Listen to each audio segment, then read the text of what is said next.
दोस्तों 1980s में Minnesota में वेली नेल्सन नामी शख्स घर से बाहर निकलते ही किसी चीज से टकरा कर गिर गया। उठने के बाद इंकिशाफ हुआ कि वो अपनी एक दोस्त के जिस्म से टकराए थे जो उसके घर के दरवाजे से कुछ मीटर दूर बर्फ में गिरी हुई थी। इस दोस्त का नाम जेन हिलियार्ड था जो अपने वालिदैन के घर से वापस आ रही थी जब उसकी गाड़ी रास्ते में खराब हो गई। 19 इयर्स की जेन ने कोट, दस्ताने, काउबॉय जूते पहने हुए थे मगर उससे -30 डिग्री सेंटीग्रेड दर्जा हरारत का मुकाबला करना मुमकिन नहीं था। यही वजह थी कि जेन ने अपने दोस्त से मदद मांगने का फैसला किया मगर वेली नेल्सन के घर से कुछ मीटर दूर वो बेहोश होकर गिर गई और 6 घंटे तक उसका जिस्म वहां पड़ा रहा। इस अरसे में बॉडी का टेम्परेचर खत्म हो गया और जेन बर्फ में जम गई। वेली नेल्सन ने चंद साल बाद एक इंटरव्यू में बताया कि मैंने जेन के कॉलर को पकड़ा और घसीट कर अपने घर में लेकर आया। उन्होंने कहा कि मेरा ख्याल था कि वो मर चुकी है क्योंकि वो किसी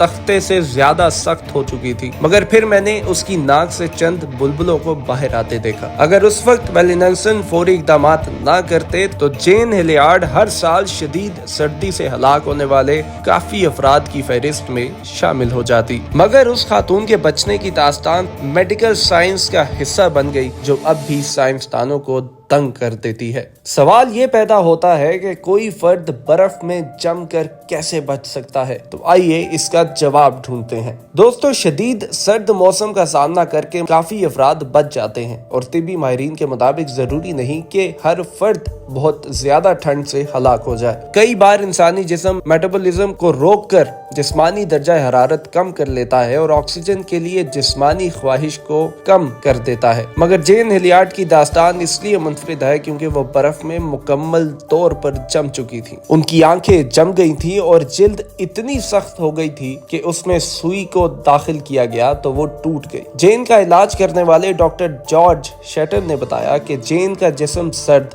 और मुकम्मल तौर पर ठोस हो चुका था, बिल्कुल इस तरह जैसे डीप फ्रीजर से गोश्त के किसी टुकड़े को बाहर निकाला जाए। मगर टेम्परेचर फराहम करने के चंद घंटों के बाद जेन हिलियार्ड का जिस्म ठीक होने लगा। उन्होंने जल्द बात करना शुरू कर दी और चंद दिनों में मामूल की जिंदगी भी गुजारना शुरू कर दी। बस पैरों के अंगूठे कुछ मुतासिर हुए थे मगर किसी आइसक्रीम की तरह जम जाने ने उन्हें किसी और तरह मुतासिर नहीं किया। एक्सपर्ट्स के मुताबिक खुशकिस्मती से जेन का बॉडी टेम्परेचर बहुत ज्यादा कम नहीं हुआ था और इसी चीज ने उसकी जिंदगी बचा ली। जहां तक उनके जिस्म के ठोस होने की बात है तो ये हाइपोथर्मिया की एक आम इलामत है जिसके दौरान मसल्स बहुत ज्यादा सख्त हो जाते हैं। उनके जिस्म की ऊपरी सतह सर्द और सफेद हो गई थी और आंखें भी जम गई थी, मगर ये जिस्म के बॉडी पार्ट्स के काम करने को बरकरार रखने के कुदरती अमल का नतीजा होता है ताकि शदीद ठंड में भी जिस्म काम करता रहे। मगर एक्सपर्ट्स का मानना है कि जेन हिलियार्ड बहुत खुशकिस्मत हैं जो जिंदा बच गई थी, वरना अमूमन ऐसे केसेस में बचने का इम्कान ना होने के बराबर होता है। ऐसी मजीद न्यूज स्टोरीज के लिए अभी